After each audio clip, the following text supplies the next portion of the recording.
Veja no ICL Notícias, segunda edição. Dia histórico para o cinema brasileiro. Ainda Estou Aqui recebe indicação inédita a Oscar de melhor filme. 3, 2, 1... Não precisa sorrir. Por que não? O editor pediu Pediu o quê? uma foto menos feliz. Nós vamos sorrir. Todos na torcida por Fernanda Torres. Depois de ganhar Globo de Ouro, a atriz se emociona com indicação ao Oscar. Melhor filme do ano, isso é uma coisa inimaginável. Golpistas na mira. Polícia Federal aponta a relação entre bloqueio de rodovias nas eleições de 2022 e os atos do 8 de janeiro. Primeiro revés de Trump. Justiça dos Estados Unidos suspende ordem presidencial que acabava com direito à cidadania para filhos de imigrantes ilegais. O ICL Notícias, o veículo mais confiável do Brasil, está no ar.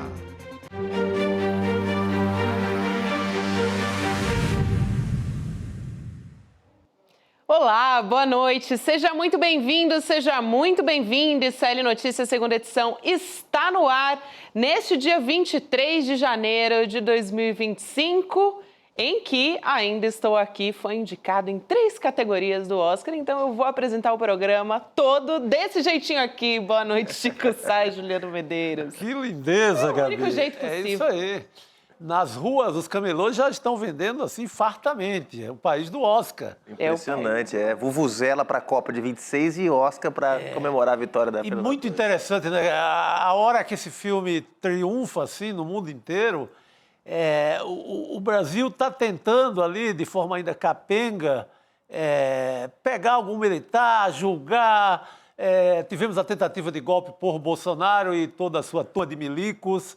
E o país correndo atrás, muito atrasado na história, para fazer algum acerto. A gente não, ao contrário da Argentina, por exemplo, a gente nunca acertou as contas com esse povo. Foi só anistia, anistia, anistia. Então é muito interessante esse tempo histórico, né? Que traz essas duas histórias para esse momento. É isso. E num ano que o Brasil completa 40 anos, né, do início do processo de redemocratização, né, Chico? 85, né, que marca ali também um marco importante na vitória do Tancredo, né, no colégio eleitoral, um processo em que a ditadura militar começa a ser derrotada, porque não é o fim da derrota da ditadura, mas o começo da derrota da ditadura militar, e a gente ainda não conseguiu punir os torturadores, não conseguiu punir gente envolvida em crimes contra a humanidade, mesmo com os tribunais penais internacionais, inclusive, cobrando do Brasil respostas mais duras, né? Nós tivemos aqui a Corte Interamericana de Direitos Humanos já condenando o Brasil por não ter dado o tratamento adequado para os torturadores e criminosos envolvidos em crimes durante a ditadura militar, a gente poder revisitar a história 40 anos depois do início da nossa democracia, com essa belíssima história contada pelo Walter Salles, pelo Selton Mello, pela Fernanda Torres. Que bacana. Trazer mais detalhes aqui das indicações. A Suelen Ferreira disse, essa estatueta vai ter que ficar na bancada até a data da premiação para dar sorte. Eu até fui meio ousada de trazer aqui, né? Mas já roubei talvez o rolê ICL? Talvez tenha roubado. Ah, sim, aí vai ter... Talvez não volte. Talvez não volte. Você que se vire com ele de Eu Luca. andei com ele debaixo do braço, a estatuazinha embaixo do braço, o tempo inteiro. A Juliana me encontrou no corredor e falou, o que é isso agora? Eu tô indo com ela para todos os lados agora. Porque começou a noite, essa noite da premiação já começou, né? A expectativa é essa.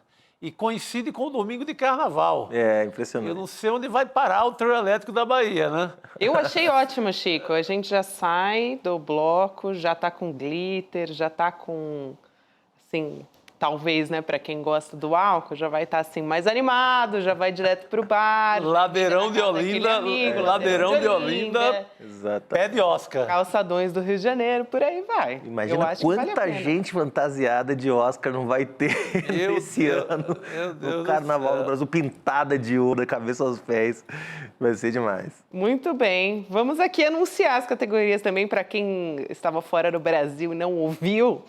Pela primeira vez, gente, um longa brasileiro foi indicado na categoria de melhor filme. Até me emociono de falar, mas a gente tem os concorrentes aqui na nossa tela. Então a gente tem Ainda Estou Aqui, A Nora, O Brutalista, Um Completo Desconhecido, Conclave, Duna Parte 2, Emília Pérez, Nickel Boys, A Substância, Wicked.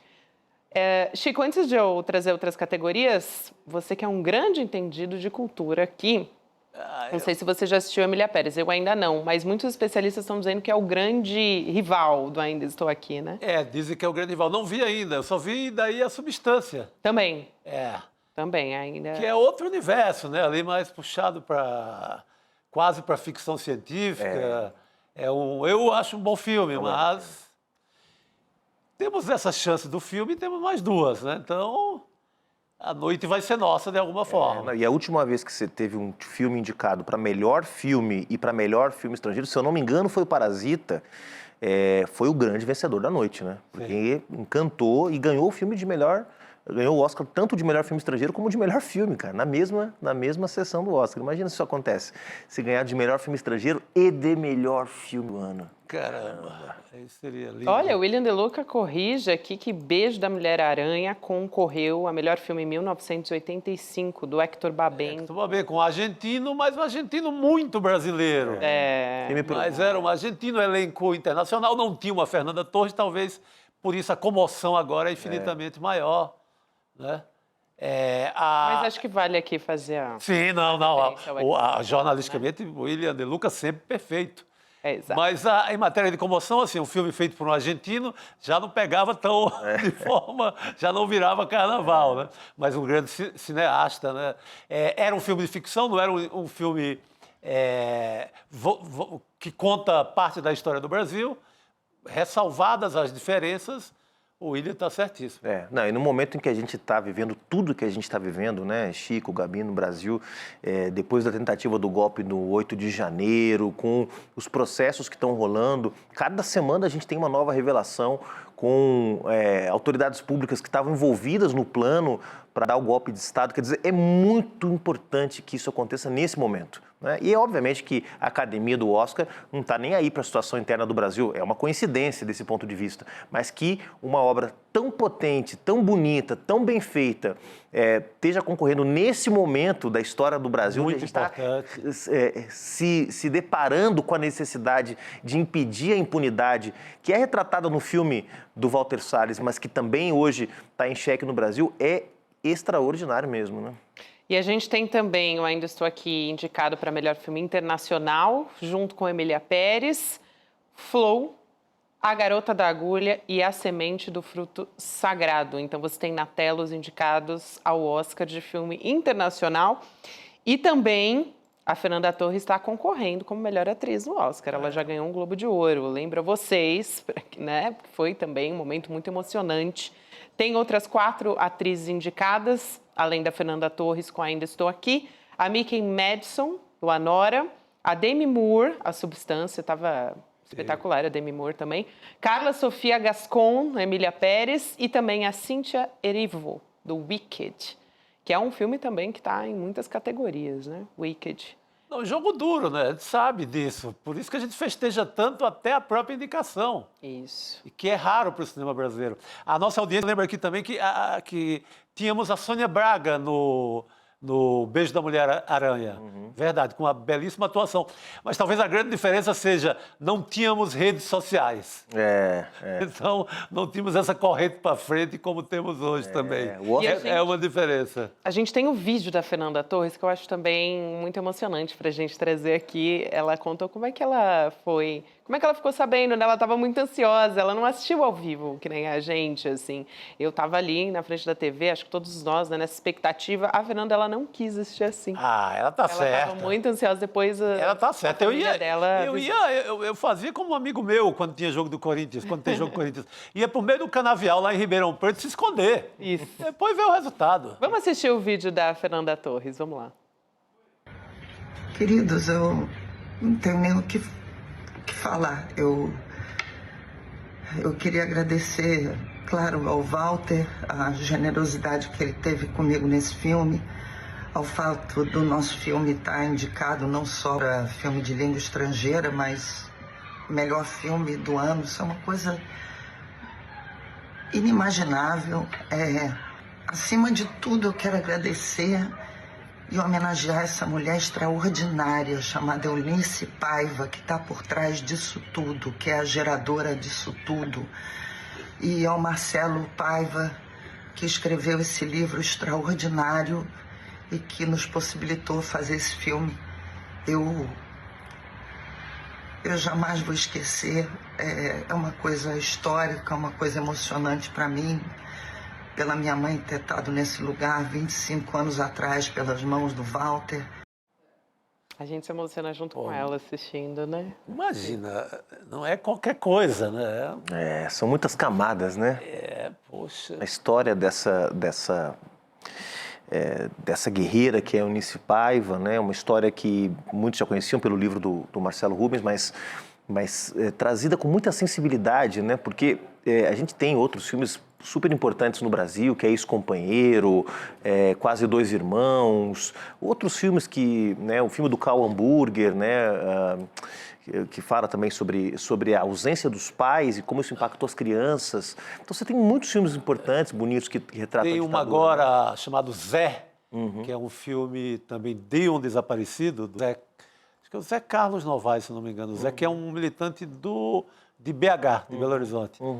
Você tem belos filmes, belos filmes. Tem a cinebiografia do Bona Garcia, lá em Porto Alegre. Tem vários filmes importantes que contam, mas eu acho que a gente conseguiu com esse filme, né? Quer dizer, o Brasil conseguiu com esse filme realmente jogar a luz de forma muito sensível sobre o sofrimento que muitas pessoas, lamentavelmente, não percebem até hoje, né? Que é um sofrimento que ele não é interrompido com o fim da ditadura militar, né? As pessoas que tiveram seus entes desaparecidos, né? Mais de 400 pessoas, 400 brasileiros e brasileiras que foram mortos ou desaparecidos, né?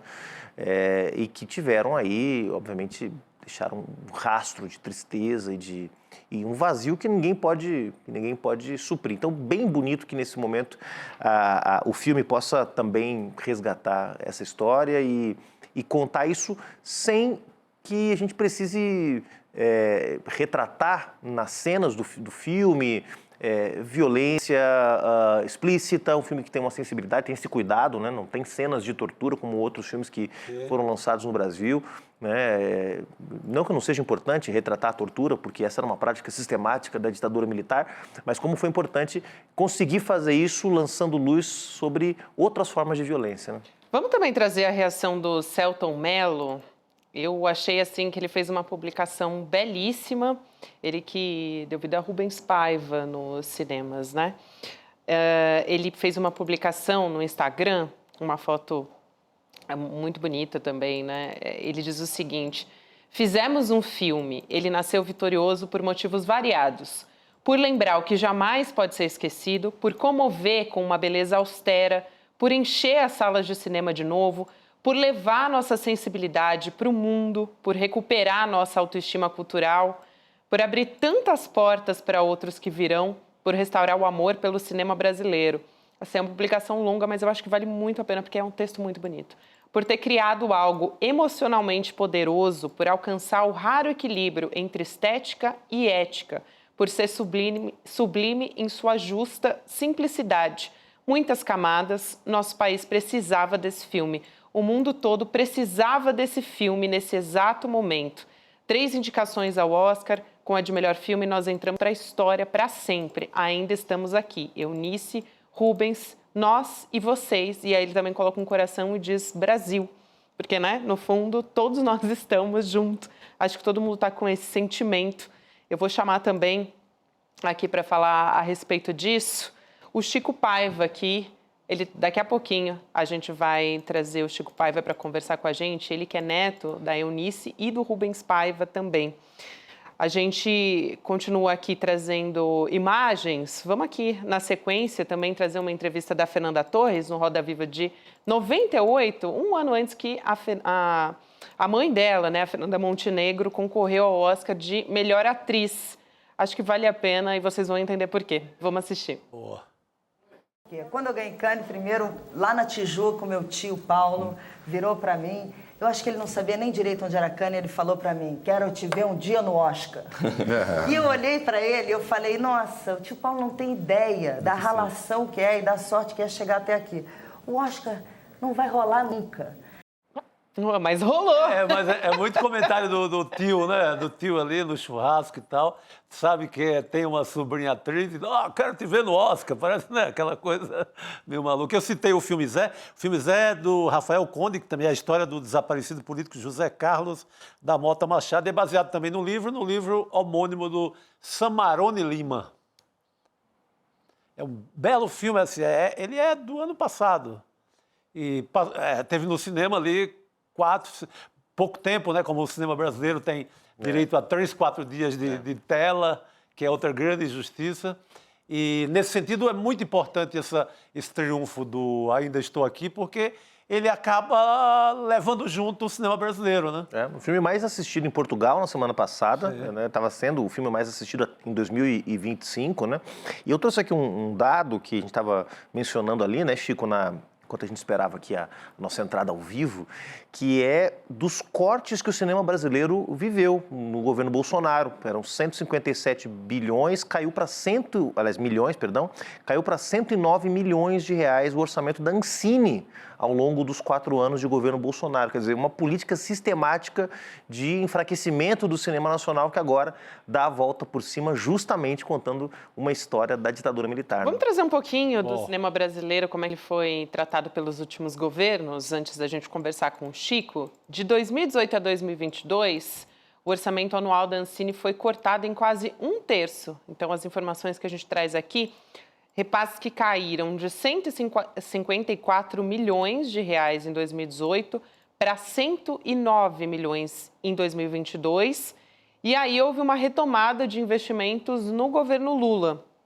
No ano passado, o setor audiovisual recebeu o maior investimento da história, 1 bilhão e 600 milhões de reais para a produção de filmes e séries.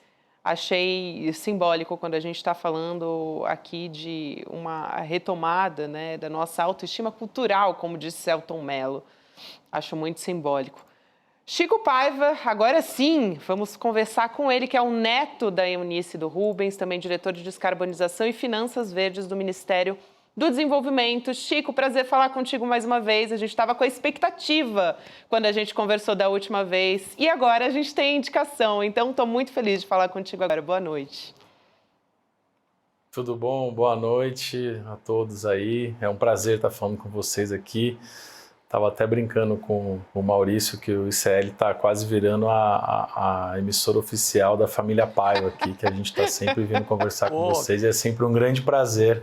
Que honra! Maurício Arruda, que é nosso diretor de jornalismo. Que honra, que prazer!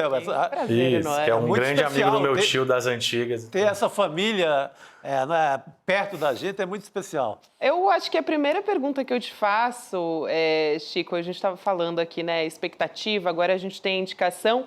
E janeiro, a gente tem 54 anos da morte do Rubens Paiva, né, do seu avô. A gente não tem nem a data exata de quando aconteceu, mas a gente tem uma estimativa, hoje seria uma dessas datas, vamos dizer assim, a data limite. Como é que fica o legado agora, se a gente talvez ressignifique, né? A gente tem uma indicação com um filme que conta a história principalmente da sua avó, que resgata, né, simbolismo é tão importante. Quero te ouvir sobre isso.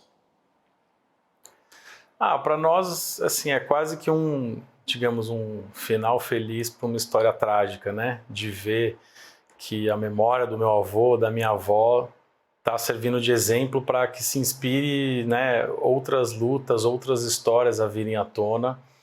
E minha avó sempre dizia que assim como teve Rubens Paiva, que foi um caso que ganhou manchetes e ficou conhecido, existem milhares de outras famílias que também foram vítimas das atrocidades da ditadura e cujas famílias foram igualmente dilaceradas e cuja dor é igualmente importante.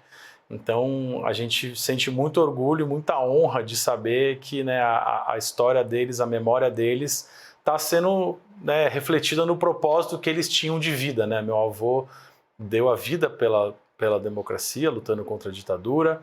A minha avó dedicou a vida dela a ser uma defensora dos direitos humanos, né? Depois do assassinato do meu avô, foi estudar direito, virou uma liderança dos direitos indígenas, que batalhou muito na Constituinte, né? Foi muito importante numa época, na década de 80, em que não se falava muito de direitos indígenas. Então, enfim, meus pais se conheceram no movimento estudantil, na luta pela redemocratização. Então, assim, a gente vê que é uma luta que passa de geração em geração e vê a história da família sendo usada como exemplo para, né, que outras lutas sejam contadas e que outras lutas ocorram é motivo de muita honra para nós.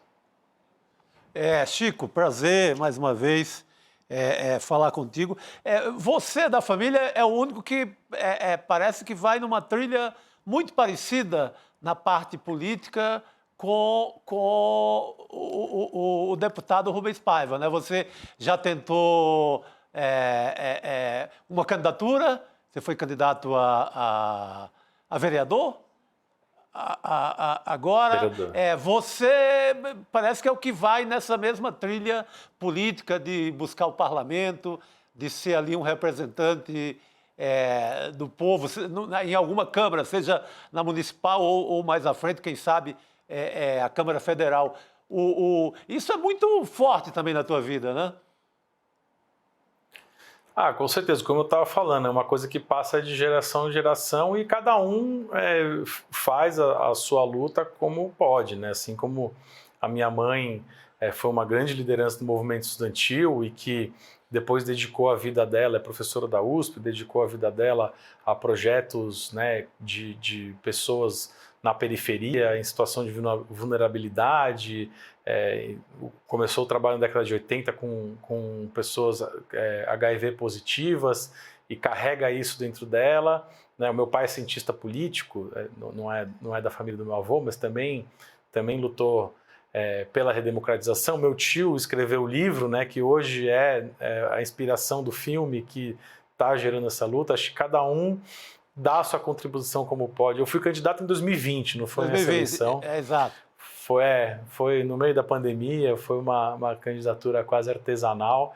Não sei se algum dia eu vou me candidatar de novo, mas eu estou aqui trabalhando no governo, gosto muito, né, da política, de construir políticas públicas, de construir essas pontes e ver, né, o resultado na vida das pessoas. Então, acho que é isso. O legado e a memória ela passa para todos e cada um contribui da forma como pode, né? Eu, quem sabe, algum dia, né, possa seguir os passos do meu avô, mas também contribuo, estou agora de outra forma contribuindo, sendo parte do governo e tentando fazer minha parte. Maravilha. Chico, primeiro, parabéns aí, né? Deve ser muito emocionante ver uma história como essa retratada e chegando tão longe como essa história está chegando, né? Eu queria te perguntar, nós tivemos aí nos anos de governo Bolsonaro um desmonte das políticas de reparação, memória, justiça e verdade. A comissão, por exemplo, da anistia foi desmontada no governo Bolsonaro, remontada agora no governo do presidente Lula. Você acha que toda a repercussão do filme, o debate hoje na sociedade sobre os crimes cometidos na ditadura militar, hoje considerando que nós estamos já há quase 40 anos de distância do fim da ditadura, a maioria dos torturadores, dos criminosos, já no final da sua vida, passando de forma impune por esse período de redemocratização. Você acha que esse sucesso do filme pode ajudar a reabrir o debate no Brasil sobre a punição aos torturadores, aos criminosos da ditadura militar?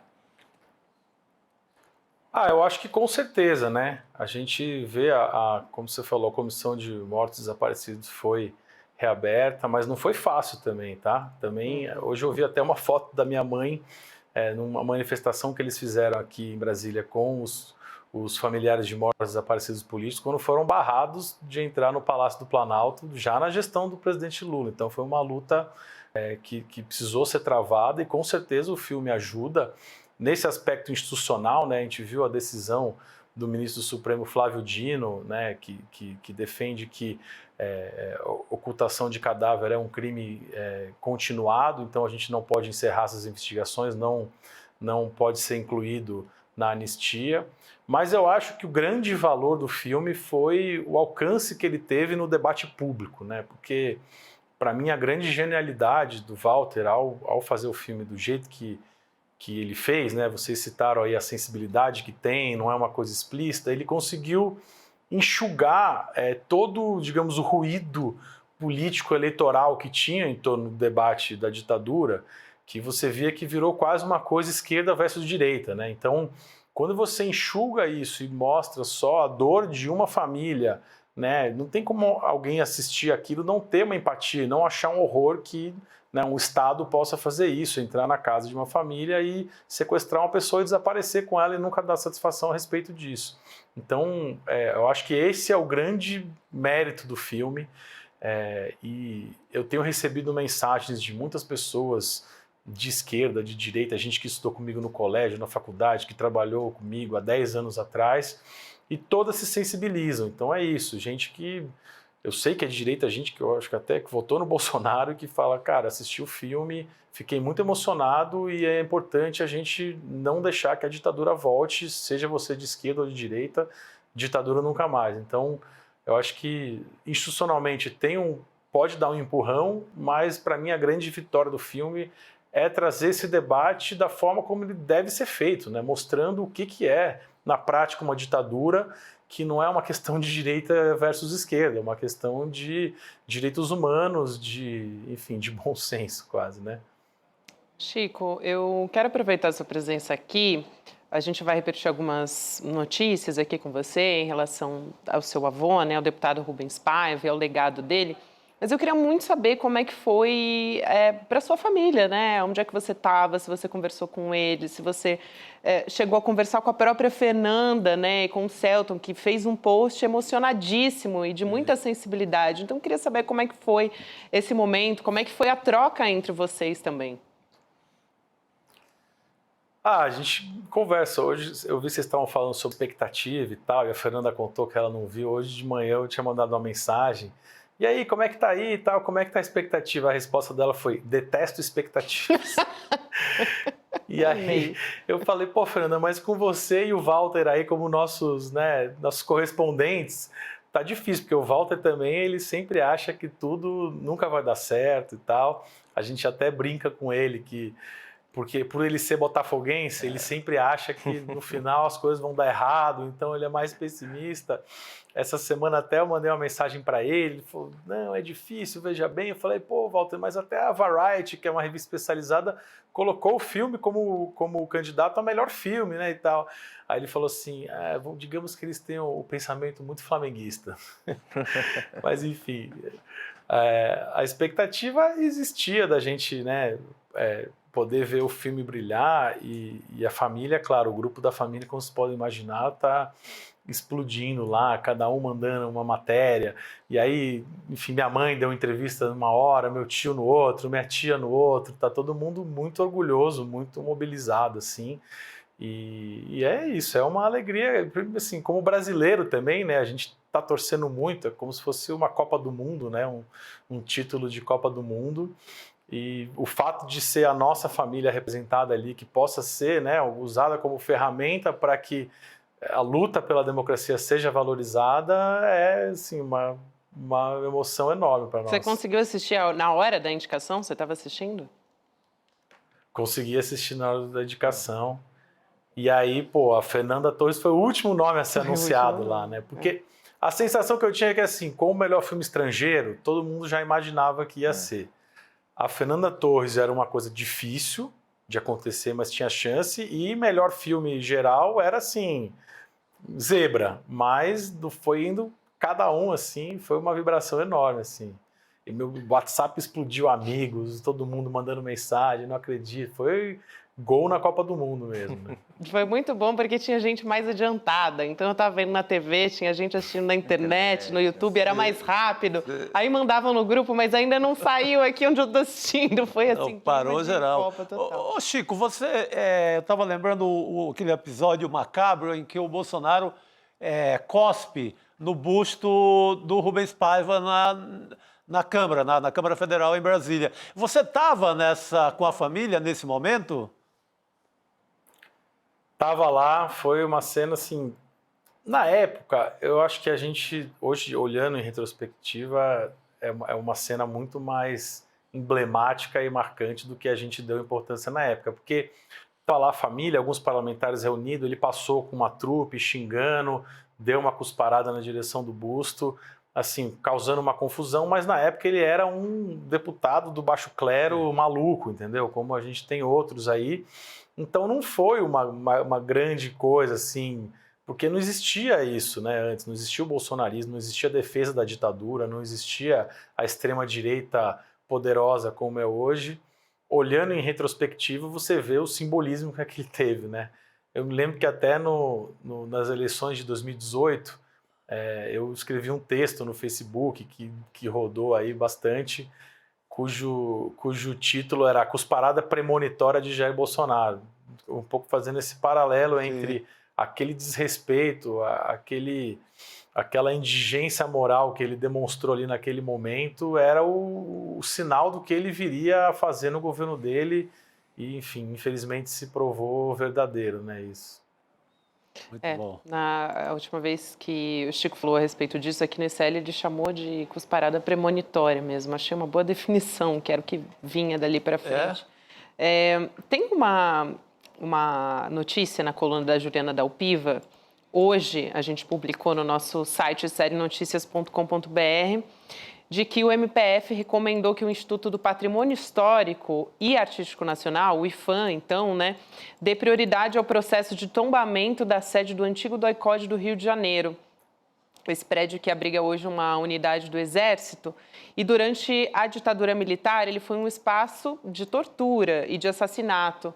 Justamente entre eles estava o deputado Rubens Paiva. Eu queria te ouvir sobre a importância disso, Chico.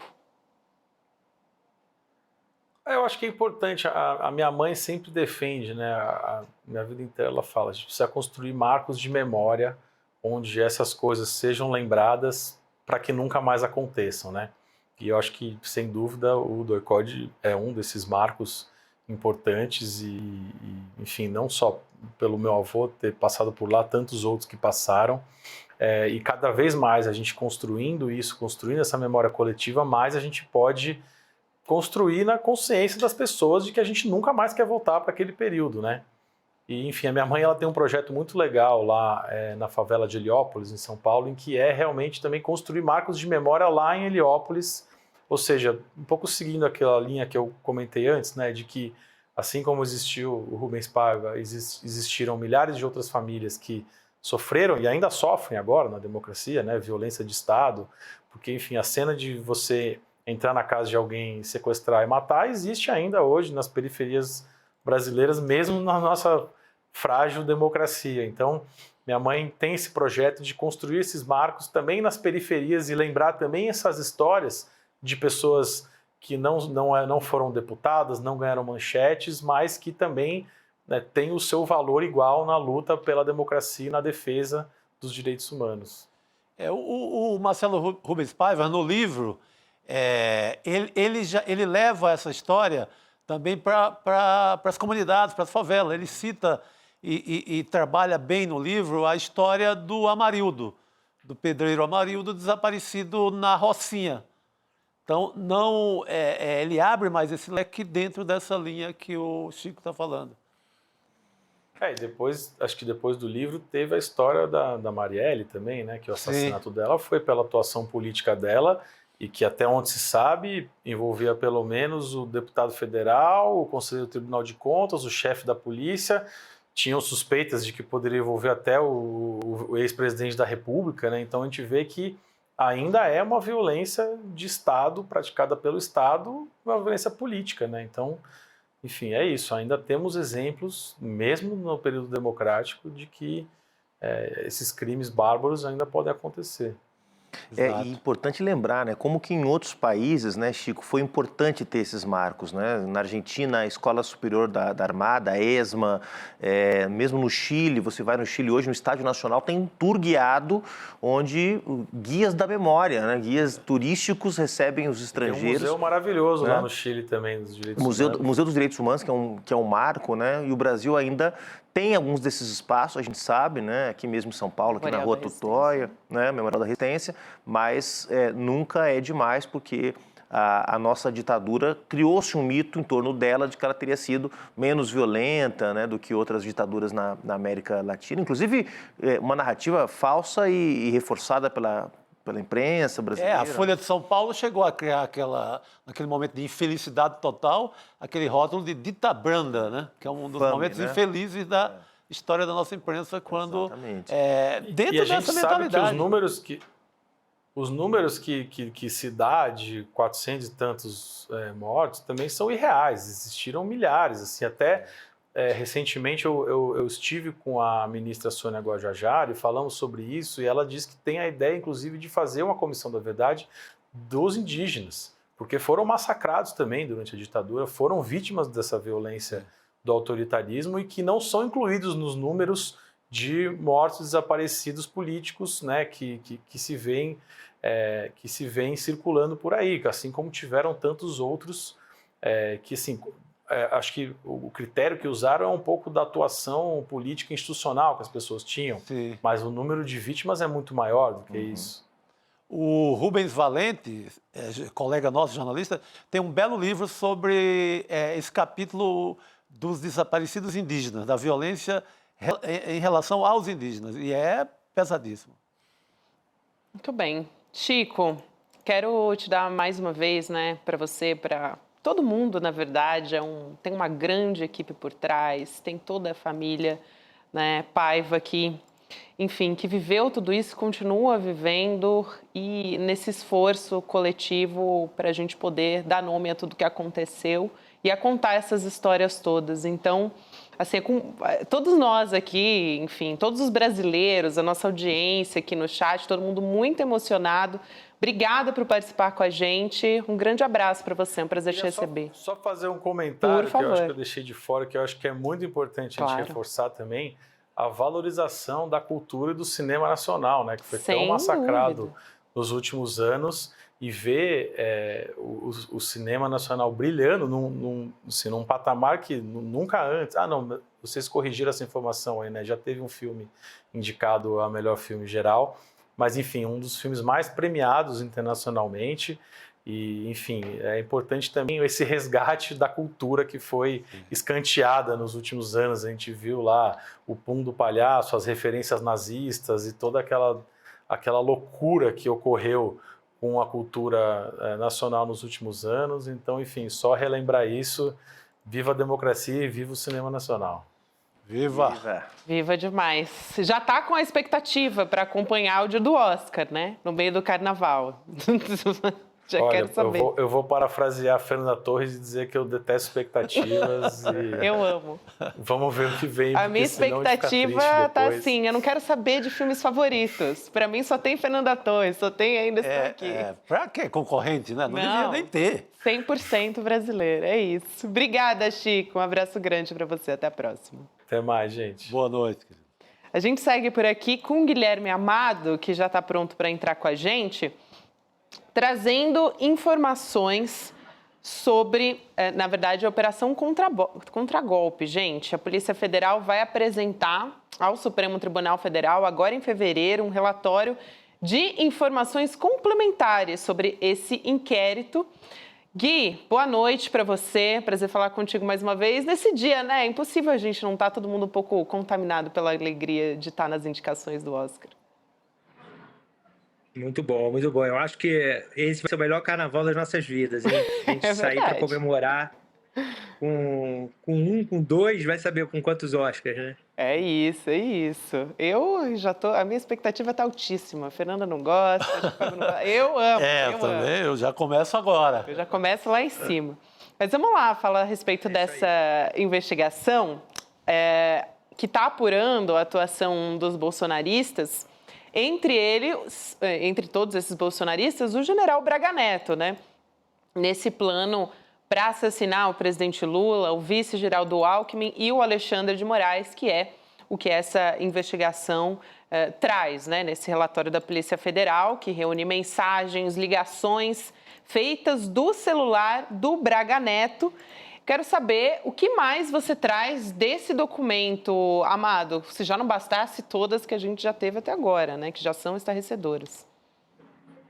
Esse é aquele documento que foi noticiado como se fosse um relatório complementar.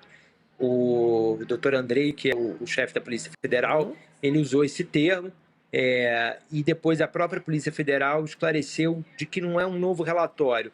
É apenas o que foi encontrado no celular do Braga Neto e, eventualmente, alguma coisa na busca e apreensão que fizeram naquele dia. E é um pouco frustrante, pessoal, não tem nada muito bombástico a vir nesse complemento.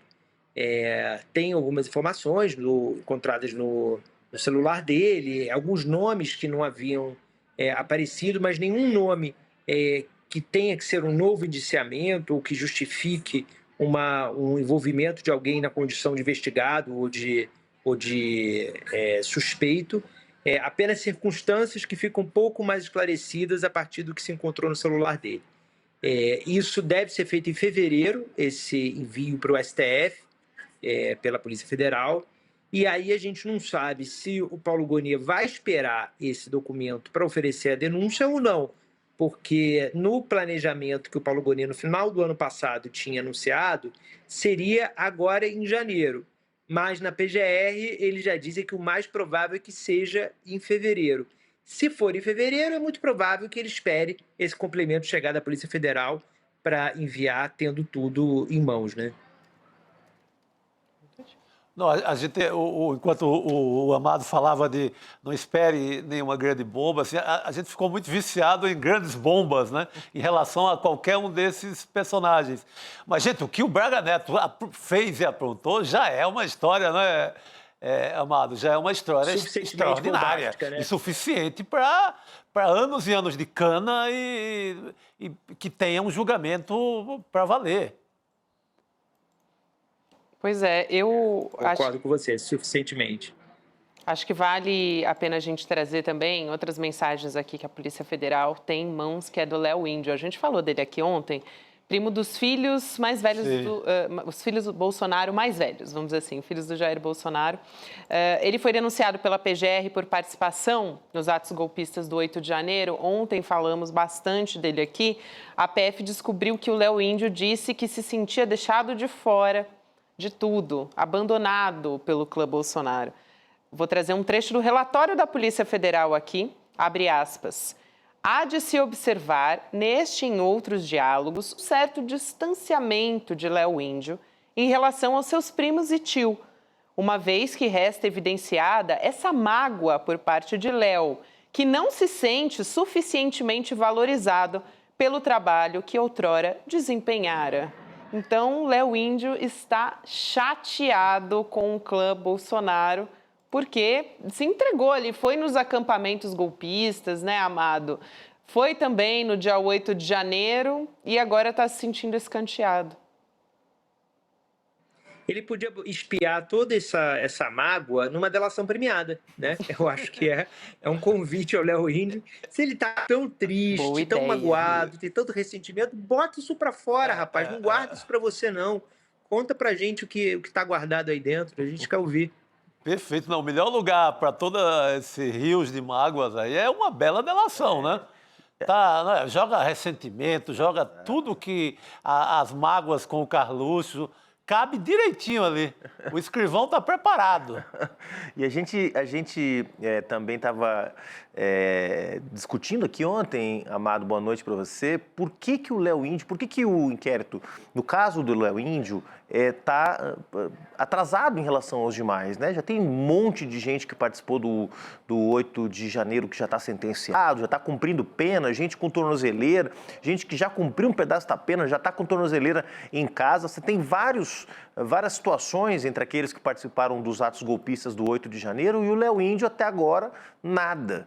Porque se esperava que ele tivesse mais informações, que ele não fosse um simples participante ali daquela quebradeira na Praça dos Três Poderes, que ele pudesse trazer informações adicionais. Por que o Léo Índio ainda não está em cana, Amado? É uma boa pergunta, eu também não tenho essa informação. Eu acho que é uma observação super pertinente. Está em relação a algumas pessoas, 1 ano e meio de atraso, né? A gente teve gente denunciada no início do segundo semestre de 2023, e é surpreendente que o Léo Índio só tenha acontecido agora. Pra você ter uma ideia, eu tinha até esquecido do Léo Índio. Embora no dia lá do 8 de janeiro, eu não me lembro se foi no dia 8 ou se foi no dia 9, foi a coluna que noticiou, a gente que conseguiu a foto dele noticiou que ele estava lá, ainda assim eu tinha esquecido completamente da existência dele no 8 de janeiro. Então eu acho que é uma boa pergunta para a gente dirigir para a Polícia Federal, por que só agora que a participação dele no 8 de janeiro foi depurada, né? Agora, Amado, você acredita que pode haver alguma traição ao Léo Índio? Você acha que a família Bolsonaro é capaz de deixar um dos seus pelo caminho, trair Nunca. um bolsonarista? Jamais. Extrema-direita Eu não acho. costuma fazer Eu isso. ficaria muito decepcionado, eu jamais esperaria isso deles, jamais. Eu também não. A extrema-direita não costuma fazer isso, né? São todos... Nenhum fala mal do outro, Muito não tem íntegros. trocas públicas de desafeto. Olha, e esse rapaz se empenhou, viu? Ele coloca a cara da maneira mais explícita e aberta possível. Ele se filma ali no teatro do golpe, sem esconder de ninguém. Sobrinho do ex-presidente. Sobrinho do ex-presidente, publica, divulga, luta por aquilo. Então, se um homem desse é abandonado na beira da estrada, é porque essa gente é incapaz de ser solidária com todo mundo. Na beira de estrada, você sabe, né, Chico? Tá bichado ou tem marimbondo no pé. Tem marimbondo no pé. Tem uma outra reportagem que eu queria trazer aqui, uma outra história sobre o 8 de janeiro. Tem tudo a ver com o que a gente está falando, né? Porque saiu hoje no portal UOL, pelo Aguirre Talento, um grande jornalista, de que a Polícia Federal apontou a existência de vínculo entre a investigação sobre o plano de golpe do Jair Bolsonaro e a da ação da Polícia Rodoviária Federal para impedir os eleitores do Nordeste de votar no segundo turno das eleições, lá em 2022. Quer dizer, parece, quando a gente conversa, né, algo um pouco, não óbvio, né, mas uma coisa parece que leva a outra de fato. Mas agora a gente tem essa conexão descrita no relatório final do inquérito que indiciou o ex-ministro da Justiça, Anderson Torres, e também o ex-diretor da PRF, o Silvinei Vasquez. Foi enviado para o STF em dezembro esse relatório, encaminhado ao Procurador-Geral da República, o Paulo Gonet. E aí, além de ter descrito atos criminosos envolvendo a cúpula da PRF, esse relatório também apontou uma pressão do Anderson Torres, que era ministro da Justiça ali, para que a PF aumentasse o policiamento no dia de segundo turno. Então, Amado, eu acho que, apesar de a gente muitas vezes já ter conversado sobre isso, a gente tem diversas ações em cadeia, acho importante, né, a gente ter isso, é simbólico a gente ter isso no relatório da Polícia Federal, é concreto, né, tem substância. Não, e também mostra mais um capítulo dessa história que ela não é apenas nos meses pós-derrota.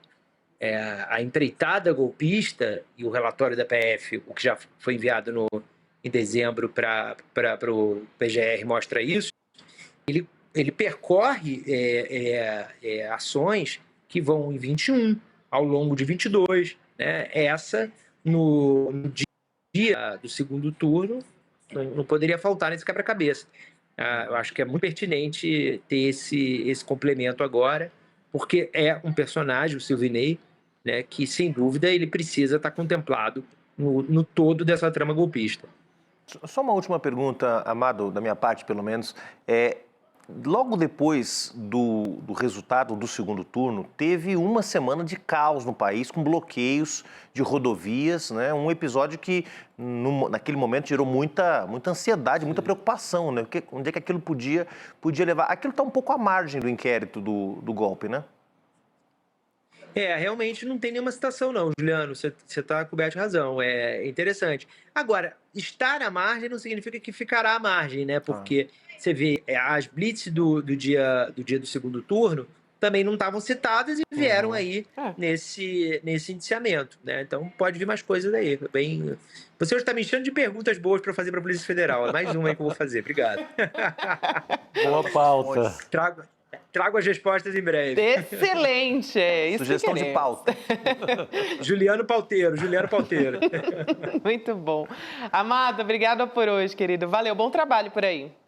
Valeu, gente. Bom programa para vocês. Obrigada, a gente segue por aqui. Falando um pouco agora de política internacional. Olha só, ainda não tínhamos falado até agora de Donald Trump, hein? Que bom esquecê-lo, né? Um pouquinho, né? Meia hora, mas está Falar de valendo. Oscar, falar de coisa boa, é importante. Pelo amor de Deus. Bálsamo. Mas, olha só, a gente já tem um quarto dia da presidência do Donald Trump, desde que ele foi empossado. E acho que hoje foi o primeiro revés, Chico Sá, porque a Justiça Federal dos Estados Unidos suspendeu uma ordem do Trump que acabava com o direito à cidadania para os filhos de imigrantes ilegais e turistas. Então, essa ordem do Trump estava determinando que as agências federais não reconhecessem a cidadania americana de crianças nascidas nos Estados Unidos, mas que os pais estivessem ali no país legalmente ou temporariamente, como turistas, então, né? Portanto. Então, essa decisão, ela é temporária, ela é liminar, o Trump pode recorrer, mas é uma decisão importante, porque acho que esse foi uma das medidas do governo Trump mais escabrosas, né? Não, importantíssimo. Já ontem a Heloísa Vilela trouxe aqui que 19 estados, a promotoria de 19 estados já estava no pé dessa questão. E aí aparece a primeira decisão hoje. Teria que passar por cima de uma emenda constitucional. Assim, a Constituição norte-americana, que é tão exaltada, é difícil você não tem ao longo da história alguém derrubar um ponto desse da Constituição do dia para a noite. Não é assim. Então, isso iria pegar mesmo. Só que eu não esperava que fosse tão pouco tempo, né? A reação... Rápido, né? E afetar brasileiros, né, Juliano? Brasileiros que estão ilegais no país, aqueles que viajam também. Tem muita gente que viaja para ter filho nos Estados Unidos, ganhar cidadania. Tem gente que já estava lá, enfim. Até a BBC entrevistou uma dessas brasileiras ilegais que mora há 11 anos nos Estados Unidos. Olha isso, né, gente? Imagina, 11 anos no país. Imagina. Ela não deu o nome dela, claro, para preservar a identidade. Na reportagem, ela se apresentou como Alice, né? Foi um nome que ela utilizou ali. Ela disse que vai processar o governo Trump, está grávida de 7 meses, Alice, e vai ter a sua segunda filha em abril. Ela já tem uma nascida nos Estados Unidos com cidadania uma filha americana. de 9 anos já ela tem. Ela é do Mato Grosso, foi com o marido, e daquelas que chegaram na guerra, atravessaram o Rio Grande, ali do México, Estados Unidos. Os coiotes. Com os coiotes, então não foi qualquer coisa, é um filme, uma aventura, né? Sobrevivente. Tá esse tempo todo lá, eles se deram bem, fizeram o chamado sonho das conquistas na América, deu certo. Eles têm uma estabilidade, tem essa filha de 9 e agora está grávida de 7 meses de um novo filho. E aí ela não vai esperar. Ela já sabia que ia acontecer tudo isso. Não era otimista em relação ao Trump, que pudesse ser só bravata. Então ela já acionou a justiça e é um primeiro caso muito exemplar. E confirma aquilo que a gente estava analisando no começo da semana, que é de que não vai ser tão simples para o Trump botar para andar esse programa de destruição nacional que ele defende, né? Quer dizer, você tem a resistência dos governadores, que tem nos Estados Unidos uma legislação muito própria, né? Os estados têm muita força, muita autonomia, as leis dos estados, é uma federação muito mais consistente do que a Federação Brasileira, muito menos centralizado o poder por lá, né? Decisões judiciais também, assim como no Brasil, Brasil lá nos Estados Unidos tem um peso importante, são capazes de barrar decisões do Executivo, do Legislativo, né? Mexer em temas que são protegidos pela Constituição não é fácil.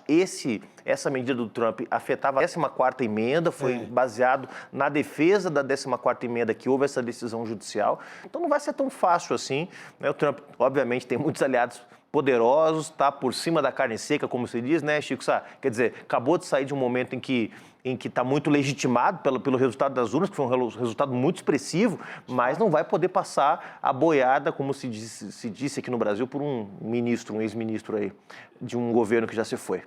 Não vai. É muito séria essa coisa das leis estaduais nos Estados Unidos. A gente diz, não, a extrema-direita é super poderosa no mundo inteiro e tal. Cara, mas é uma coisa de séculos, sabe? Da cultura norte-americana. Isso é muito pesado, não é assim. E vejam como gera conflitos internos mesmo, né, Chico? Nós tivemos aí recentemente um processo no qual os estados governados pelos republicanos endureceram algumas leis em relação, por exemplo, ao direito ao aborto. Isso gerou um movimento de migração interno nos Estados Unidos para estados como Nova York e Califórnia, né? Para dar um exemplo de como que mesmo esse pêndulo que vai mais para a direita ou vai mais para a esquerda também leva em conta o próprio equilíbrio interno, né? Porque você tem estados realmente com um histórico muito mais progressista e outros muito mais conservadores. O Trump, obviamente, vai se amparar nesses estados mais conservadores, mas ele é o presidente dos Estados Unidos da América, não é presidente só dos estados governados pelos republicanos. Então, encontrar esse equilíbrio para ele também não vai ser fácil, viu? Não. E a gente tem mais de 2 milhões de brasileiros vivendo legalmente nos Estados Unidos e 230 mil que estão ilegais, mais ou menos essa estimativa que a gente tem de dados oficiais. Isso só de brasileiros, né? Sem contar outras nacionalidades também. Mas é muito preocupante esse assunto. Pelo menos, por enquanto, a gente teve aí um revés para Donald Trump. Tem também, já que a gente está falando do governo Trump, a gente vem falando muito sobre Elon Musk também, sobre a saudação nazista do Elon Musk, né? O assunto continua, claro, repercutindo muito. Ele, para quem não se lembra, fez esse gesto que você está vendo aí na sua tela, né? A saudação num estádio onde estavam os apoiadores do Trump, onde o Trump fez o discurso da vitória. E antes da gente seguir, a gente já viu o trecho, o primeiro-ministro israelense Benjamin Netanyahu falou a respeito disso. Ele saiu, adivinha, em defesa do Musk. Claro, assim, né? É impressionante, né? É impressionante. O Netanyahu chamou o Musk de amigo e disse que ele está sendo falsamente manchado no meio dessa condenação. Então, vou abrir aspas aqui para o primeiro-ministro de Israel. Elon é um grande amigo de Israel. Ele visitou Israel após o massacre de 7 de outubro, no qual os terroristas do Hamas cometeram a pior atrocidade contra o povo judeu desde o Holocausto. Desde então, ele tem repetidamente e vigorosamente apoiado o direito de Israel de se defender contra os terroristas genocidas e regimes que procuram aniquilar o único Estado judeu. Quem seguiu nessa linha também? Javier Milei, presidente da Argentina. Ele falou no Fórum Econômico Mundial em Davos, na Suíça, e disse que o seu querido amigo está sendo atacado por um gesto inocente. Gente, é até difícil falar sobre isso sem falar com o fígado. É um pouco difícil.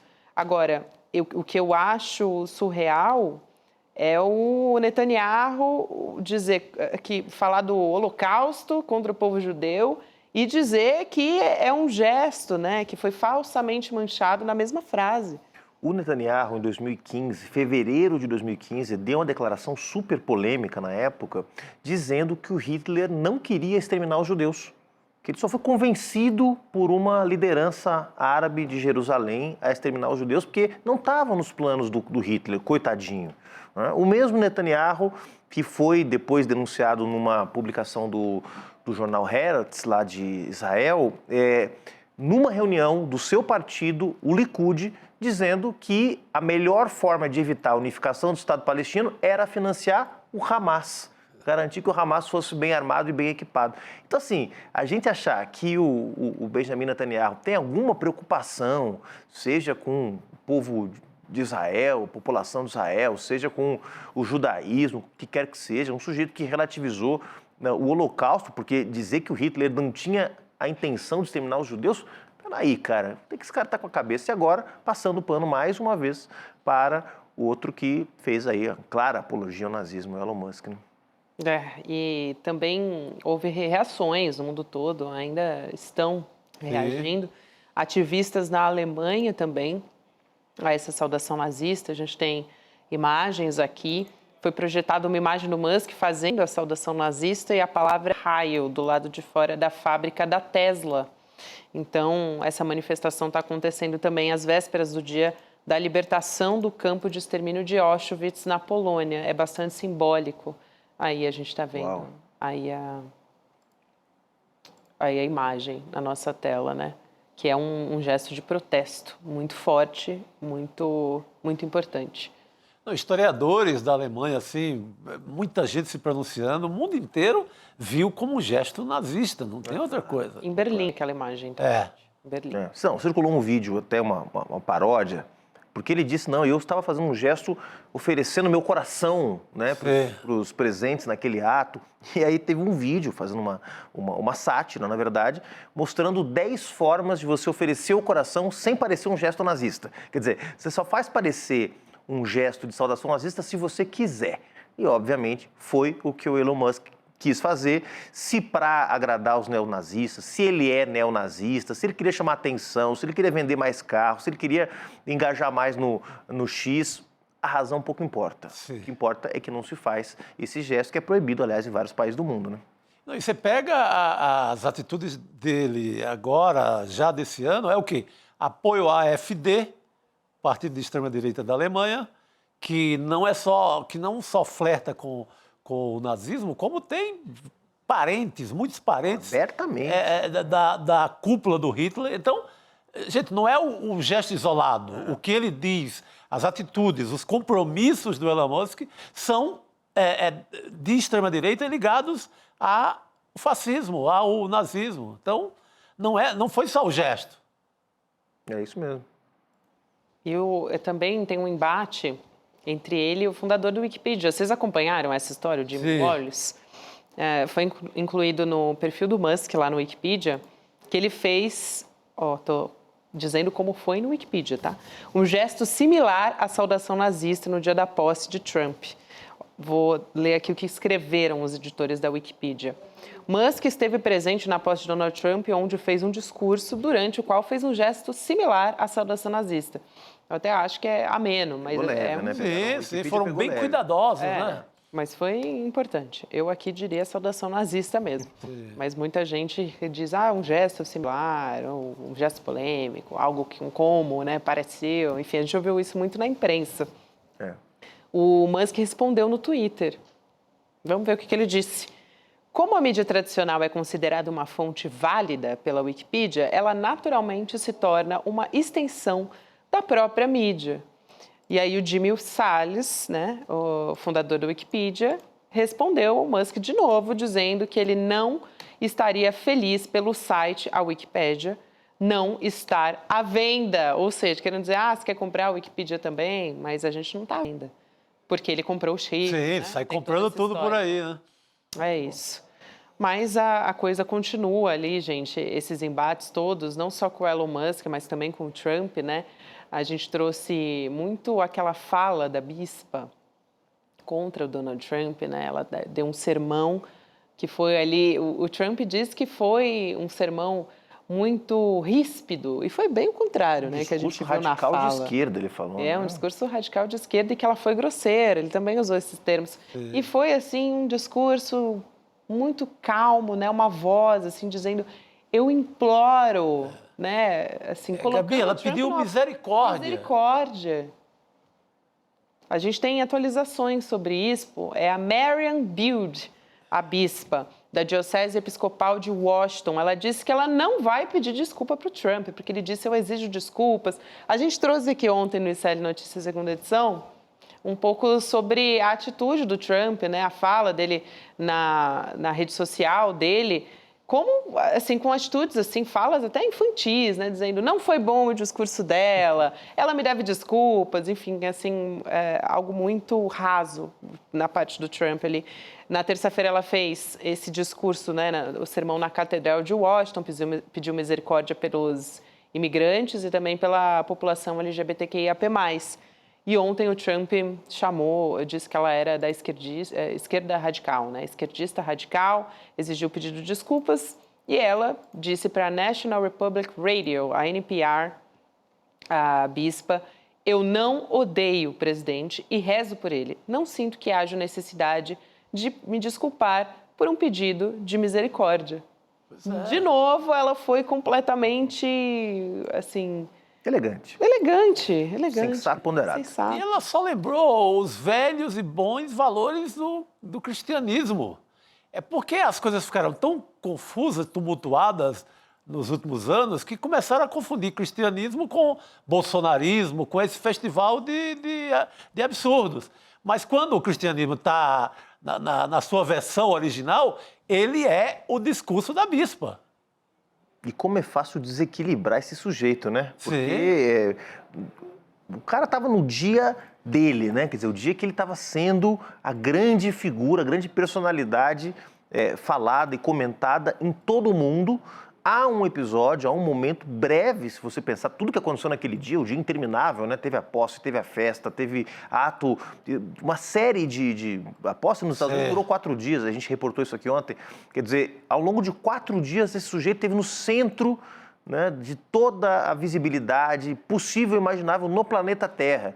E durante 10 segundos, uma pessoa, uma liderança religiosa, fez ali uma demonstração de preocupação, né, diante de toda a intolerância, o ódio, o preconceito que esse sujeito disseminou, inclusive durante a posse, inclusive no seu discurso de posse, né? E ele conseguiu sair dos eixos. Como sai fora dos eixos, né? Como é frágil, né? Como esses superpoderes dos superbilionários, né? Como isso é frágil, né? Não aguenta, sentiu. Sentiu é a palavra. Hashtag sentiu do Trump. Sentiu. A gente pode voltar um pouquinho para falar de política brasileira? Comunicação. Por favor, rebobina a fita. Rebobina a fita, Gabi. Você que manda. Daqui a pouco o jornalista Kleber Lourenço vai estar com a gente, mas antes a gente queria falar da comunicação do governo Lula, que começou a mudar com a chegada do Sidônio Palmeira na Secom. O presidente Lula vai retomar o café da manhã com a imprensa. Ele chegou a ter isso, né? Foi uma prática do primeiro governo dele. O último foi feito em abril do ano passado também, ele chegou a convidar jornalistas. Agora, já demonstra também uma mudança. Ontem a gente falava, Chico, do Ricardo Couto, né, dizendo cadê o horário da pauta, né, no começo da manhã. Parece que essa é mais uma sinalização nesse sentido, né? Retomou a reunião das 9, que o Ricardo Couto cobrou. Ricardo Couto esteve lá como assessor do Lula, né? Ricardo Couto, que é um dos grandes repórteres da história do Brasil, e o Lula retoma agora com o Sidônio essa história. E o café da manhã, que era um clássico também, a nossa Heloísa Vilela chegou a participar de um desses encontros e está voltando, né? Tem mais aquela história de ocupar muito as emissoras de rádio do Brasil inteiro, do interior, que talvez seja retomada nessa história, que deu muito certo quando ele fez uma rodada, creio que no ano passado. Então assim, tem a preocupação com rede social, etc., mas não pode esquecer essas velhas e tradicionais formas de comunicar com o brasileiro. Super importante, Chico. Quem está fazendo isso de forma muito bem sucedida, fez durante o seu mandato, que eu acho que é de 5 ou 6 anos, foi o presidente do México. Isso. O Andrés Manuel López Obrador fazia todas as manhãs um processo que ele chama de manhaneiras. As manhaneiras. Ele chegava no palácio, reunia a imprensa, 30 minutos, pautava a imprensa, respondia algumas perguntas e se retirava. Ou seja, ele começava pautando o debate público, ele colocava os grandes temas nacionais na mesa, Televisa, né? E a imprensa que corresse atrás, afinal de contas, era o presidente do México, né? Muita gente dizia, não, ele vai banalizar isso, porque fazer toda manhã, vai chegar uma hora que a imprensa não vai se interessar. Mas toda manhã ele tinha algum tema importante para anunciar, toda manhã ele tinha algum embate para promover, e agora a presidenta do México está fazendo isso também. Resultado, 80% de aprovação, o governo mais bem aprovado do planeta Terra é o governo do México. Não só por isso, porque tem que acertar na política para poder acertar na comunicação, mas é um governo que tem entrega, que tem resultados e que faz a disputa política, faz a disputa na opinião pública com esse instrumento das manhaneiras. Eu não sei se o café da manhã do Lula com jornalistas vai ser diário, vai ser semanal, vai ser 2 vezes por semana, mas é um instrumento fundamental. O Lula é o grande porta-voz do governo. É o grande comunicador do governo, é um ele, dos grandes comunicadores da história política brasileira. Você tirar meia hora, 40 minutos seja, na largada, e sair pautando os assuntos, em vez de correr atrás. Exato. Pegar pelo rabo fake news, sabe? Que é o pior exercício mais ingrato do mundo. Em vez de fazer isso, pauta. É isso. Seria o ideal. E quem conhece o presidente Lula, quem acompanha a comunicação do presidente Lula, sabe que ele vai muito melhor, né, nesses espaços onde ele pode conversar, onde ele pode estar mais à vontade do que num debate, do que numa entrevista na televisão, onde são realmente situações mais estressantes, né, para um líder político. E ele vai muito melhor nesse tete-a-tete, né? Eu acho que é um grande instrumento. O Sidônio botando o dedo na ferida mais uma vez e marcando um golaço aí. Vamos continuar acompanhando. Ontem a Luísa Vilela também trouxe detalhes a respeito disso, tem acompanhado muito de perto ali em Brasília toda essa movimentação na SECOM. E a gente vai trazendo as novidades para vocês, óbvio. A gente continua aqui, agora há pouco a gente falando sobre a indicação do Ainda Estou Aqui, e o assunto dos militares continua aqui na pauta. A gente traz o Kleber Lourenço, jornalista, para conversar com a gente. Na primeira reunião ministerial do ano, né, do governo Lula, essa semana, o ministro da Defesa, José Múcio, ele defendeu a retomada da PEC 32. A PEC, né, proposta de emenda à Constituição, essa PEC que foi enviada pelo governo ao Senado e prevê que integrantes das Forças Armadas que disputarem eleições não voltem depois para os quartéis. Kleber, prazer falar contigo agora ao vivo. Seja muito bem-vindo. Obrigado, Gabi, Juliano, Chico. Adoro todos vocês três ali. Juliano, na época da gestão do pessoal, fantástico. Gabi e Chico, dispensa comentários, né? Vamos falar contigo. Obrigado, agora, querido. A gente fica ali na fofoca dos bastidores, né? De WhatsApp, nos grupos. Boa, sim, o grupo é quente, o grupo é quente. Traz pra gente, então, Kleber, os detalhes dessa PEC, como é que tem sido o posicionamento das Forças Armadas a respeito disso também? Sim, essa PEC, acho que ela tem uma longa história, né? E vale a gente começar ali já na formulação dela, porque o que acontece? O deputado Carlos Zaratini, do PT de São Paulo, junto com Alencar Santana, eles já tinham formulado um texto ali na virada do governo Bolsonaro para o governo Lula, que também falava da questão dos militares nas disputas eleitorais e falava principalmente também sobre revisão do artigo 142, aquele artigo polêmico que usam muitas vezes para querer justificar um golpe militar. Esse texto do Carlos Zaratini e do Alencar era mais restritivo, ele reescrevia o artigo 142, ele impunha limitações a militares que fossem disputar eleições e, acima de tudo, ele também acabava com o dispositivo de GLO, das operações de garantia da lei e da ordem. Anterior a isso, em 2021 também teve um texto da ex-deputada Perpétua Almeida, do PCdoB, que ia muito mais além, não só falava das disputas de militares que disputassem cargos federais, mas também estaduais, e não ia só nas Forças Armadas, valia também para policiais militares, policiais e também bombeiros militares. E diante de tudo que aconteceu no 8 de janeiro, de tudo que foi revelado também ao longo dos meses que se seguiam, virou um clamor muito grande essa questão do debate dos militares na política, foi uma discussão muito grande que começou a ter, e o governo ficou preocupado com isso, o governo Lula principalmente ficou extremamente preocupado com isso, e decidiu também trabalhar o seu texto numa perspectiva do quê? De que eles precisavam de um texto mais brando. Os textos que estão atualmente hoje na Câmara dos Deputados eram muito mais firmes e gerariam mais atritos. Eu digo isso por quê? Porque na ocasião, lá em 2023 ainda, eu conversei, por exemplo, tanto com o deputado Alencar quanto com o deputado Carlos Zaratini, e quando o governo lançou essa iniciativa, fez aquela coletiva com o Jacques Wagner, contou com vários membros do governo, eu sabia do texto deles e perguntei, vocês foram chamados para as conversas, vocês tiveram alguma articulação? E eles comentaram que haviam sido chamados para algumas conversas preliminares, mas ficaram sabendo da iniciativa do governo, do lançamento do texto do governo pela TV. Então eles também não foram notificados antes. O que reforça o que eu ouvi de muita gente da bancada governista, ouvi de membros do governo também, que esse texto, a PEC 42 hoje, que tem no Senado, que está parada no Senado inclusive, foi uma iniciativa do governo de vir com um texto mais brando. Mas assim, uma iniciativa atabalhoada, porque esse texto indo para a Câmara, por regimento, ele vai ser apensado aos textos que tratam do mesmo tema, ou seja, tanto o texto da Perpétua Almeida quanto o texto do Carlos Zaratini. E aí eu até escrevi um artigo no ano passado que eu falava que o que podia ser um texto mais xoxo, menos abrangente, pode acabar se tornando uma super PEC antigolpe. Se abraçar todos esses textos, contando inclusive com o apoio do governo, uma vez que esse é um texto do governo, a gente tem tudo para ter uma mudança muito forte na relação entre Poder Civil e Forças Armadas no que diz respeito ao aspecto eleitoral. Chico?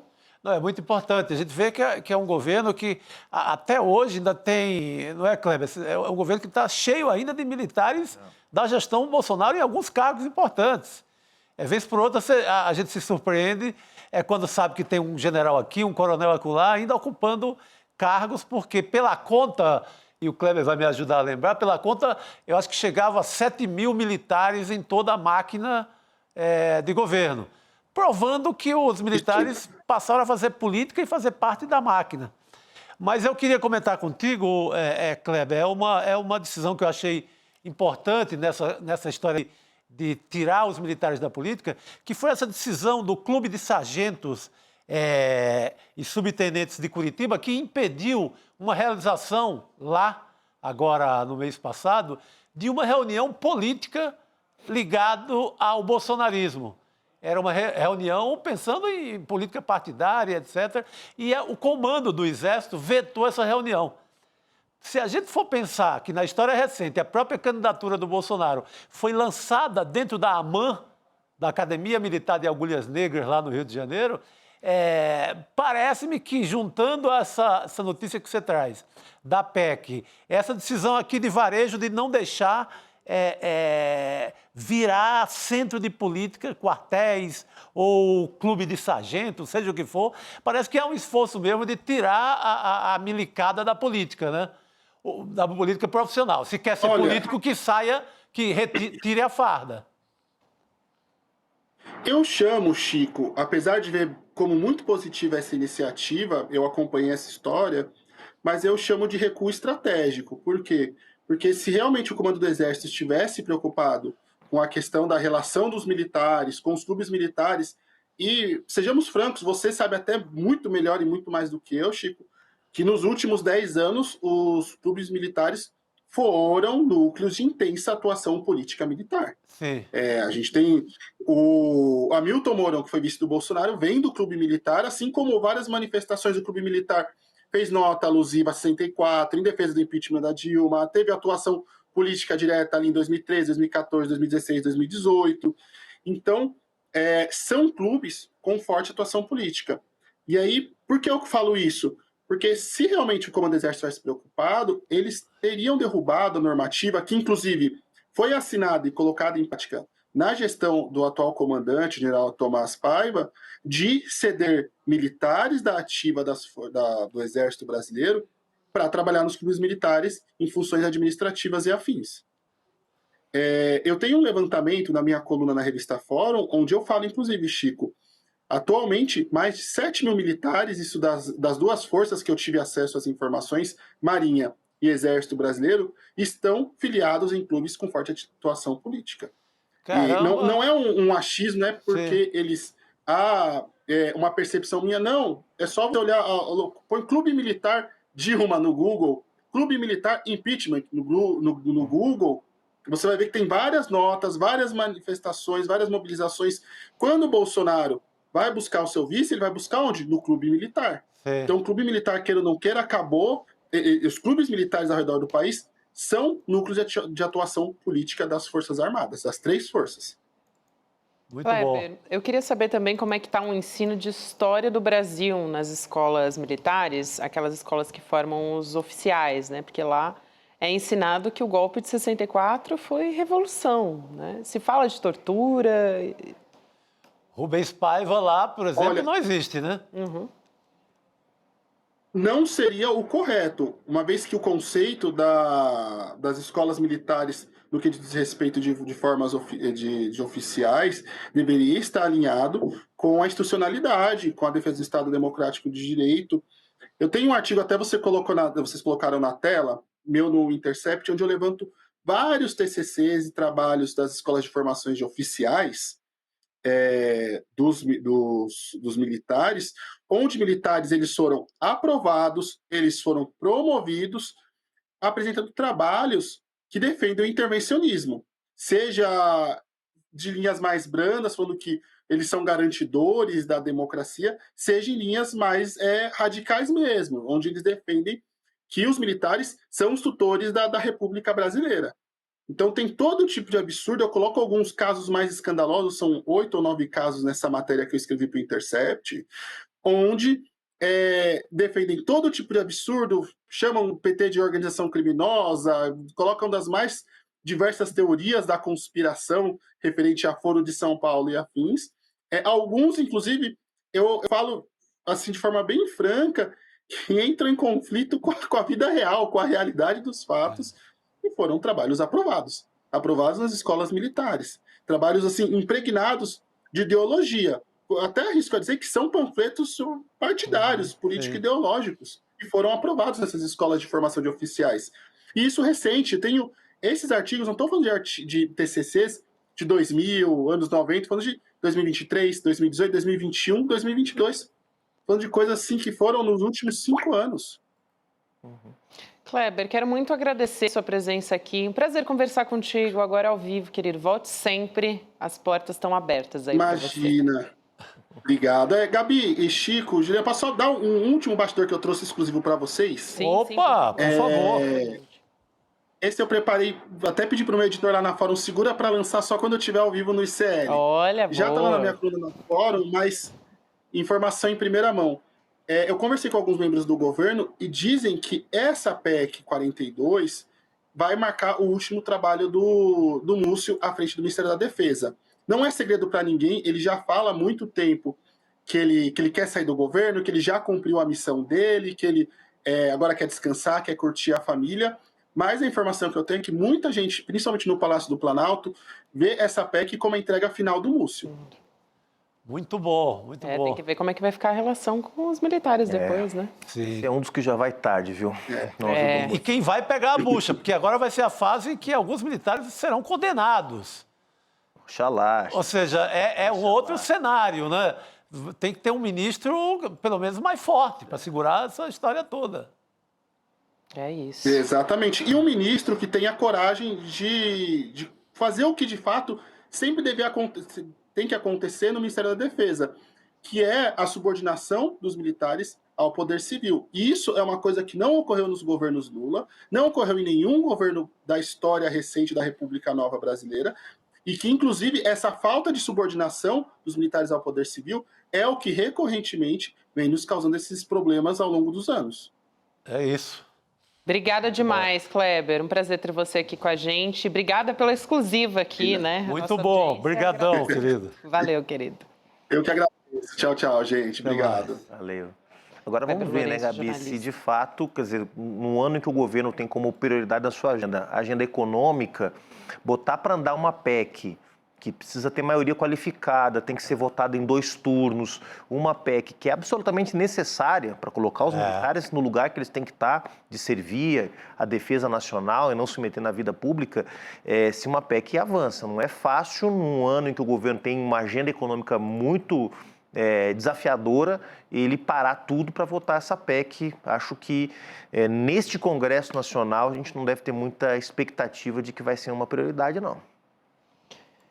Gente, a gente estava falando muito sobre repressão de Estado no programa de hoje e tem uma cena que acho que é muito importante da gente mostrar aqui, nesse Série Notícias segunda edição, do prefeito da maior cidade do país aparecendo num vídeo com agentes da Guarda Civil Metropolitana cantando gás de pimenta na cara de vagabundo.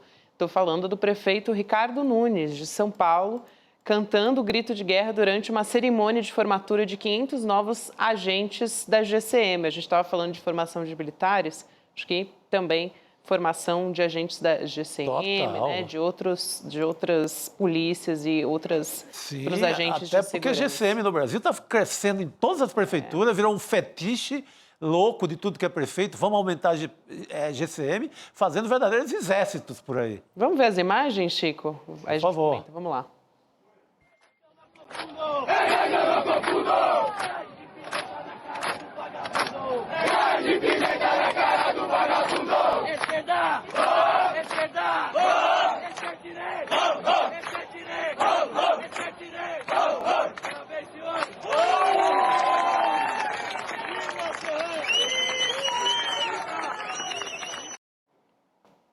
Cara, isso não é papel de um prefeito, né?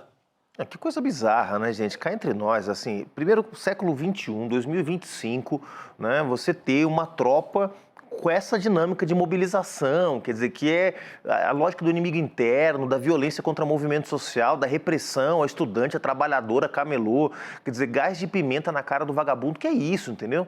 Quer dizer, em que manual que está escrito que um servidor público, pago com dinheiro do contribuinte, tem que fazer dancinha ou musiquinha falando que a pessoa que ele está reprimindo é um vagabundo? Onde é que saiu isso? De que manual saiu isso?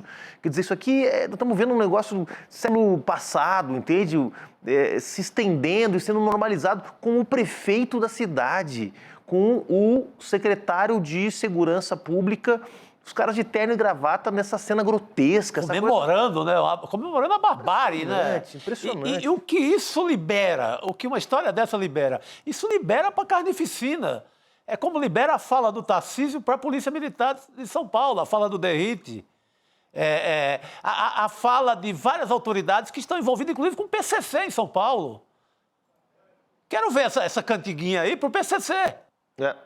Não vejo cantiguinha nenhuma para PCC em São Paulo. Depende do vagabundo. Depende do vagabundo. Se o vagabundo tiver empresa de ônibus em São Paulo, Chico sabe, estão liberados, entendeu? Se o vagabundo tiver negócio com a prefeitura, está liberado.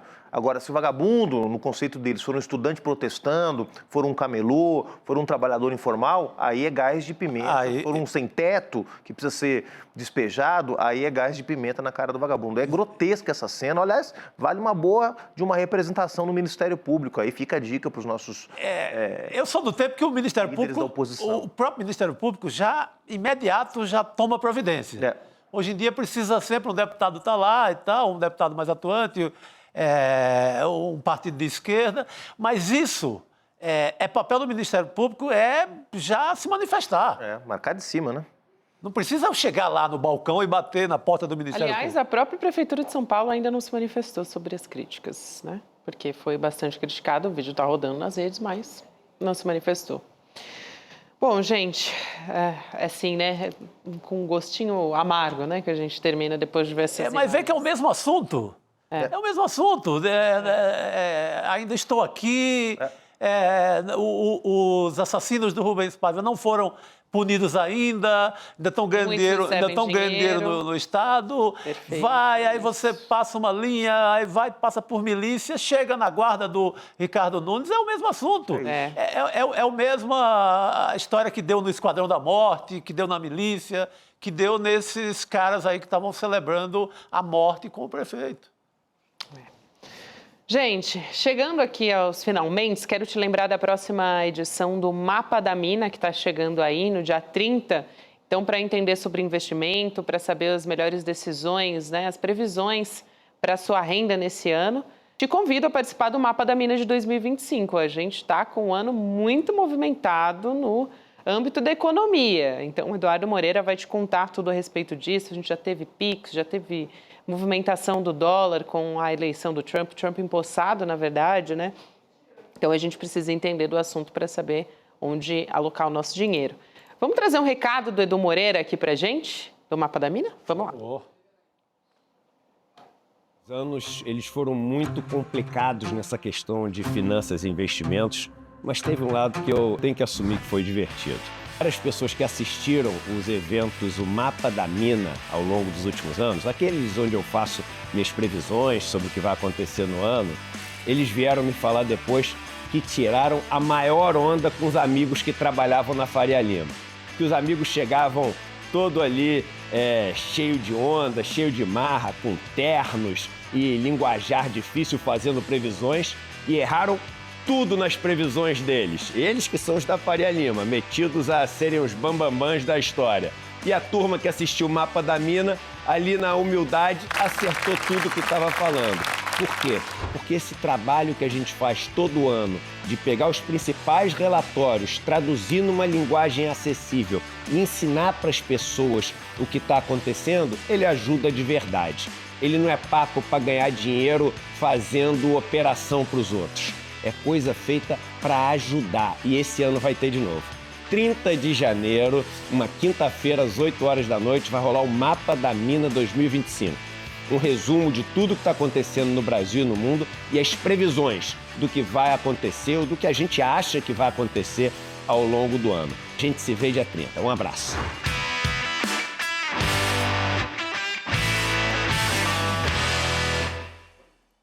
Anotou aí na agenda então, né? Dia 30 de janeiro, vai ser quinta-feira, 8 horas da noite, você garante sua vaga em icln2.com.br, as melhores previsões e oportunidades de investimento para 2025. Chico Sá já tirou o dinheiro dele das ações, já vendeu as ações todas que ele tinha, das companhias com sede nos Estados Unidos, está se preparando para esse... Cara, lá em casa é um 0-0 miserável. E aqui também, viu, Chico Sá? Lá em casa também. Eu, Aurora e Lupita, minhas gatas.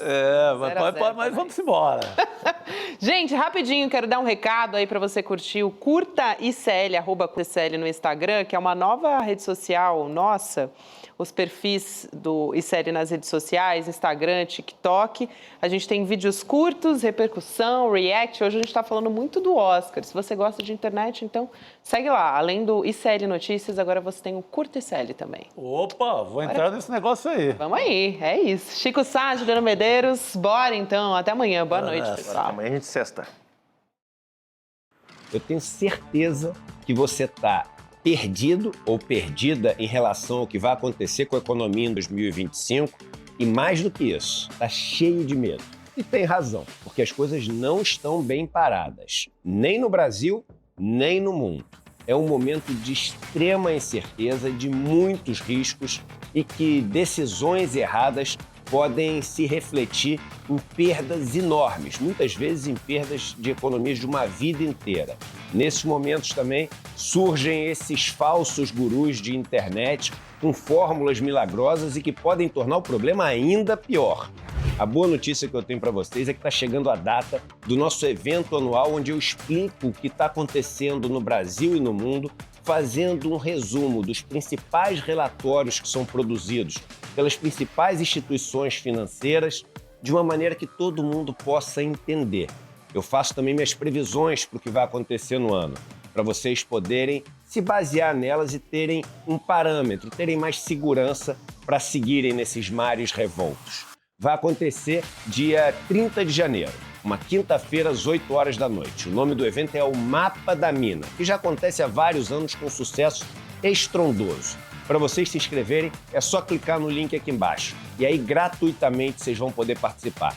Clique e se inscreva e lembra, não tem replay, então é importante estar lá no dia e na hora combinado. A gente se vê lá.